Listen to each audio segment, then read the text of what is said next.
সব থেকে সহজ হলো তার ভরসা ভেঙে দেওয়া যে আপনাকে অনেকটা ভরসা করে, বন্ধ চোখে যে আপনাকে অন্ধের মতো বিশ্বাস করে, তার বিশ্বাস ভেঙে দেওয়া সব থেকে সহজ।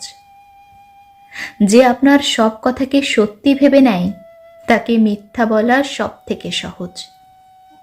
যে আপনার কাছে উপস্থিত থাকে কোনো মারপ্যাঁচ ছাড়াই, তাকে বোকা বানানো খুব সহজ।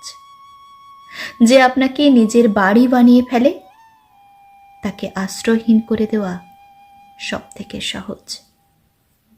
যার সমস্ত হাসিতে আপনি রেগে থাকেন তাকে কাঁদানো সব থেকে সহজ। এইসবের মধ্যে কোনো বাহাদুরি নেই, কেরামতি নেই। কঠিন হলো মর্যাদা দেওয়া, দাম দেওয়া, বিশ্বাসের, ভরসার, অনুভূতির, সারল্যের, ভালোবাসার। যাত্রার কর্ম নয়, যে পারে সে পারে।